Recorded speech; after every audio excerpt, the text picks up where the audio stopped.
तो गाइस आज की वीडियो बहुत ही ज्यादा मजेदार होने वाली है, क्योंकि आज हम लोग जानेंगे कि हम अपनी ऐसी ड्राइंग्स को ऐसे में कैसे कन्वर्ट कर सकते हैं, मतलब ग्लोइंग इफेक्ट कैसे ऐड करें। लेकिन हमें अपनी ड्राइंग को ऐसे ग्लो कराने के लिए पहले ड्राइंग बनाना पड़ेगा। तो चलो फिर बनाते हैं इजुको मिडोरिया को, जिसे आपने थंबनेल में तो देख ही लिया होगा। अब चलो प्रोसेस बताता हूँ बिल्कुल आसान भाषा में। सबसे पहले इजुको की आउटलाइन बनाने के लिए मैं 2B पेंसिल का यूज करूंगा। आप लोग कोई भी पेन या पेंसिल यूज कर सकते हो, जैसी आपकी मर्जी। तो जैसा आपने थंबनेल में देखा था, डेकू बहुत ही ज्यादा गुस्से में है और 1 फॉर ऑल की पावर यूज करने वाला है। तो सबसे पहले मैंने बनाया इजुको का हेड, जिसके लिए मैंने पहले एक सर्कल ड्रॉ किया, देन सर्कल के नीचे उसका फेस अटैच कर दिया और छोटी छोटी लाइंस खींच के निशान लगा दिया कि मुझे आईज, नोज, लिप्स वगैरह कहाँ बनाना है। देन मैंने बनाया आईज, उसके बाद नोज, फिर उसका माउथ भी बनाया जो बहुत तेज से चिल्ला रहा है और इसका फेशियल एक्सप्रेशन बहुत ही ज्यादा गुस्से वाला होने वाला है। यहाँ तक बनने के बाद ये तो गोकू लग रहा है, लेकिन बाल बनाने के बाद ये इजुको ही लगेगा। तो जैसे मैं हर वीडियो में बताता हूँ कि बाल बनाने से पहले हम लोग एक लाइन खींचेंगे जितनी दूर में हमें बाल बनाना है, और इसमें कुछ नुकीली लाइंस भी ऐड कर दूंगा तो ये इसका बाल बन जाएगा। बाल बन जाने के बाद अब हम लोग इस पे थोड़ी बहुत शेडिंग भी कर देते हैं। सबसे पहले मैंने HB पेंसिल से स्ट्रोक्स लगाए एंड सेकेंड लेयर में 2B पेंसिल से। ये जो मैंने स्ट्रोक्स लगाए अभी ये हाईलाइट्स वाले पार्ट के लिए हैं। अब यहाँ तक बन जाने के बाद हम लोग 2B पेंसिल से ही हाईलाइट्स वाले पार्ट को ड्रॉ करेंगे, जैसे एनीमे में होता है। पहले हम लोग कुछ इस तरीके से हाईलाइट्स वाले पार्ट को ड्रॉ कर देंगे, देन हम लोग 4B पेंसिल उठाएंगे और हाईलाइट्स वाले पार्ट को छोड़कर पूरे बाल को काला कर देंगे। और अभी देखो बाल जैसे एनीमे में होते हैं वैसा ही दिख रहा है। बाल बन जाने के बाद मैं इजुको के फेस को भी थोड़ा बहुत शेड कर दूंगा। फर्स्ट लेयर में मैंने 2H पेंसिल से स्ट्रोक्स लगाए एंड सेकेंड लेयर में HB पेंसिल से, और 2B पेंसिल से मैंने थोड़ा बहुत डार्कर एरियाज को भी शेड कर दिया। 4B पेंसिल से इसके गालों पे कुछ डॉट्स रख दिए जो कि डेकू की पहचान है। एंड इसके बाद देखो इसका हेड कितना प्यारा बना है। हेड बन जाने के बाद मैं डेकू का मास्क बनाऊंगा 2B पेंसिल से एंड इसकी बॉडी को ड्रॉ करने के लिए एक नॉर्मल सा स्केच भी, एक नॉर्मल सा स्केच जिससे मुझे अंदाजा लग जाए कि इसकी बॉडी कैसे बनानी है और कहाँ कहाँ पे कौन से पार्ट बनेंगे। और अगर कुछ गड़बड़ दिखेगा तो उसे मैं सही कर दूंगा। जैसे कि मुझे डेकू का फिस्ट गलत लग रहा था तो मैंने उसे इरेज करके सही कर दिया। अब मैं इसे थोड़ा बहुत ऑब्जर्व करूंगा और अगर मुझे सब सही लगता है तो मैं फाइनल आउटलाइन ड्रॉ करूंगा। और मुझे सब सही ही लगा तो मैंने और भी ज्यादा डिटेल्स ऐड करना स्टार्ट किया। जैसे मैंने फेस वाले पार्ट पे शेडिंग की, पहले हल्की पेंसिल का यूज किया था जैसे कि HB, 2B एंड 3B, और लास्ट में डिटेल्स ऐड करने के लिए मैंने 4B पेंसिल का यूज किया था। वैसे ही डेकू की पूरी बॉडी को भी शेड करने के लिए मैं इसी मेथड का यूज करूंगा, जैसा कि आप लोग देख सकते हो। वैसे गाइस अगर आप बिगिनर हो और आपको आउटलाइन बनाने में बहुत ज्यादा दिक्कत आती है तो इस टॉपिक पे मैंने 2 वीडियोस बना रखी हैं। अगर नहीं देखा तो जाके देख लेना, आपको काफी ज्यादा हेल्प होगी। तो डेकू की बॉडी पर ऐसी नॉर्मल सी शेडिंग कर देने के बाद अब मैं इसके आजू बाजू में कुछ उड़ते हुए कंकड़ पत्थर ड्रॉ कर दूंगा, जिससे दिखने में ये और भी ज्यादा पावरफुल लगेगा। एंड इसे भी बाकी ड्रॉइंग की तरह ही शेड करने के बाद हमारा ड्रॉइंग हुआ कंप्लीट।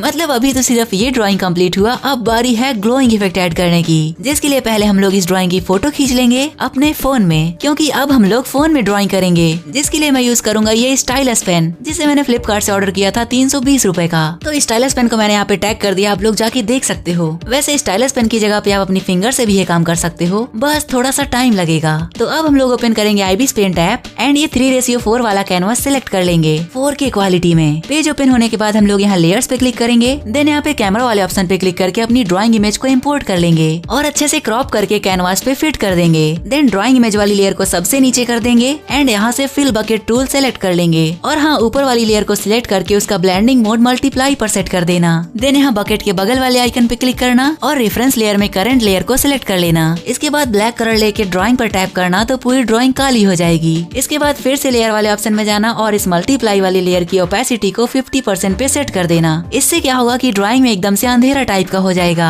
इसके ऊपर एक न्यू लेयर क्रिएट करना और इसका ब्लेंडिंग मोड ओवरले पे सेट कर देना। एंड जैसे ब्लैक कलर फिल करके मल्टीप्लाई वाली लेयर में अंधेरा किया था, वैसे ही ओवरले वाली लेयर में ग्रीन कलर फिल कर देंगे, हल्का वाला डार्क ग्रीन कलर। इससे देखो ड्राइंग में थोड़ा थोड़ा ग्रीन इफेक्ट आ गया। इन तीनों लेयर्स के ऊपर एक और लेयर क्रिएट करेंगे और इसका भी ब्लेंडिंग मोड ओवरले होगा। अब व्हाइट कलर सेलेक्ट करके इसी ओवरले वाली लेयर में करंट ड्रॉ करेंगे, डेकू से निकलने वाला करंट। जब डेकू 1 फॉर ऑल की पावर का इस्तेमाल करके स्मैश करने वाला होता है वही सीन ड्रॉ करेंगे, मतलब उसकी बॉडी से ढेर सारा करंट निकल रहा होगा। तो बॉडी वाले पार्ट को छोड़कर उसके चारों तरफ ऐसे करंट ड्रॉ करेंगे। चलो अब थोड़ा बहुत ब्लेंडिंग मोड्स के बारे में भी जान लेते हैं। जैसे कि पहले मैंने मल्टीप्लाई वाली लेयर बनाई थी, तो उसमें क्या होता है कि 2 लेयर्स के कलर्स आपस में मिक्स हो जाते हैं। जैसे आपने एक लेयर में येलो कलर फिल कर दिया और उसी के ऊपर अगर एक मल्टीप्लाई वाली लेयर बना के अगर उसमें ब्लू कलर फिल करते हो तो पूरा कैनवास ग्रीन हो जाएगा, मतलब दोनों लेयर के कलर्स आपस में मिक्स हो गए। ऐसे ही अगर आप किसी ओवरले वाली लेयर में ड्रॉइंग करते हो तो आप जो जो उस ड्राइंग में ड्रॉ करोगे ऐसा लगेगा कि वो ड्राइंग में पहले से ही बना था, जैसे कि मैं ये करंट ड्रॉ कर रहा हूँ। इसके बाद ग्लोइंग इफेक्ट्स के लिए हम लोग ऐड वाली लेयर का यूज करते हैं, जिसको यूज करने से ड्राइंग में ग्लो आने लगता है। वो कैसे होता है उसको भी बाद में देखेंगे। और हाँ, जो कुछ भी मैं ये स्टाइलिश पेन से ड्रॉ कर रहा हूँ इसको आप लोग फिंगर से भी ड्रॉ कर सकते हो। पहले मैं फिंगर से ही ड्रॉ करता था, लेकिन मुझे बहुत ज्यादा दिक्कत आती थी तो मैंने इसे खरीद लिया। और हाँ, बात करें स्क्रीन पे लगने वाले स्क्रैचेस की, तो टेम्पर ग्लास वाले पे तो स्क्रैचेस नहीं आते, बाकी कुछ में स्क्रैचेस आते हैं। और सबसे अच्छी बात, इसे चार्ज भी नहीं करना पड़ता। और हाँ, मैं इसका स्पॉन्सर नहीं कर रहा, मैं बस यूज करता हूँ तो मैं बता रहा हूँ। तो बात करें अपने ड्राइंग की, तो डेको के चारों तरफ करंट बनाने के बाद मैं कुछ डॉट्स भी रख दूंगा जो दिखने में काफी सही लगेगा, मतलब कुछ चिंगारी टाइप का। और जब ये सारा करंट वगैरह बन जाएगा तो हम लोग एक और न्यू लेयर क्रिएट करेंगे, जिसका ब्लेंडिंग मोड सेट करेंगे ऐड पर, और इसे ग्रीन वाली लेयर के ऊपर क्लिप कर देंगे। अब पेंसिल वाले ऑप्शन में जाके एक सॉफ्ट ब्रश सिलेक्ट कर लेना एंड ब्रश की ओपेसिटी को भी पूरा 100 पे रखना और उसका साइज भी अपने हिसाब से बढ़ा लेना। देन जहाँ जहाँ पे हमने करंट बनाया था उसके ऊपर अगर हम अपने ब्रश को चलाएंगे तो वो सारा पार्ट ग्लो करने लगेगा ग्रीन कलर का, क्योंकि हमने हल्का ग्रीन कलर सिलेक्ट किया था। तो ऐसे ही हम लोग पूरे करंट वाले पार्ट को कलर करेंगे। पतले पतले करंट्स की लाइन के लिए ब्रश की थिकनेस को कम कर लेना और चौड़े वाले के लिए थिकनेस को बढ़ा देना, जैसे कि मैं कर रहा हूँ। इसके करंट वगैरह की लाइंस को ग्लो कराने के बाद अब हम लोग इसको थोड़ा बहुत ब्लर भी कर देंगे, क्योंकि सारा पार्ट तो एकदम हार्ड रहेगा नहीं, थोड़ा बहुत ब्लर भी रहेगा तो अच्छा लगेगा। जिसके लिए हम लोग लेयर्स में जाके करंट वाली लेयर को सिलेक्ट कर लेंगे, जिसमें हमने व्हाइट लाइंस बनाई थी। देन यहाँ पे पेंसिल वाले आइकन पे क्लिक करना और यहाँ पर होता है ब्लर वाला ऑप्शन। देन ब्लर करने के लिए कोई ब्रश सिलेक्ट कर लेना और जो पार्ट ब्लर करना हो वहाँ पे चला देना। इसके बाद फिर से लेयर्स में जाएंगे, एक न्यू लेयर क्रिएट करने और उसके ब्लेंडिंग मोड को ऐड पर सेट कर देंगे। देन इसी लेयर में डेको की बॉडी के ऊपर भी कुछ करंट ड्रॉ कर देंगे, क्योंकि अभी तक हमने जो कुछ भी ड्रॉ किया वो तो पीछे ही था। इसके आगे भी कुछ करंट दिखेगा तभी तो अच्छा लगेगा। इसका पैंट ब्लैक है और ब्लैक कलर के ऊपर ओवरले वाली लेयर काम नहीं कर रही थी, इसलिए मैंने ऐड वाली लेयर बनाई और जैसे बाकी करंट्स को ग्लो कराया था वैसे ही इसको भी ग्लो करा देंगे। अब जब चारों तरफ इतनी ज्यादा लाइटनिंग हो रही है तो उसका लाइट डेको के ऊपर भी पड़ेगा, जिसके लिए हम लोग फिर से ओवरले वाली लेयर क्रिएट करेंगे और जहाँ जहाँ पर हमें हाईलाइट्स ड्रॉ करना होगा ड्रॉ कर देंगे। तो मैंने उसके फेस पे, आईज पे एंड दांत वगैरह पे कुछ हाईलाइट्स ड्रॉ किए। हाईलाइट्स को मैं उसी तरीके से बना रहा हूँ जैसे मैंने पेंसिल से बनाया था, ताकि डिजिटल आर्टवर्क और पेपर आर्टवर्क को मर्ज कर सकूं। ऐसे ही मैंने उसके मास्क पे भी मेटालिक लुक देने के लिए कुछ हाईलाइट्स ड्रॉ किए, डायरेक्ट व्हाइट कलर से, वो भी नॉर्मल लेयर में। एंड जो मैंने स्टार्टिंग में बाल पे हाईलाइट्स छोड़े थे उसको भी हम लोग ग्रीन कलर से कलर कर देंगे, जैसे डेको का बाल होता है ना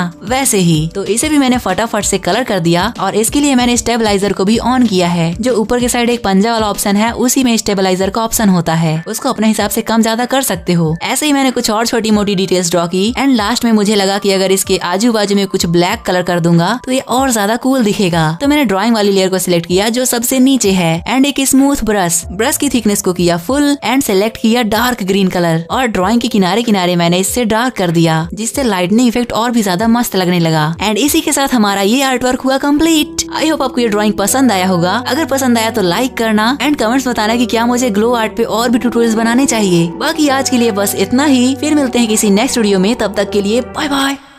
Take me back to a place where I felt at home. Take me back to a day when we weren't alone. Take me back to an age when the world felt small.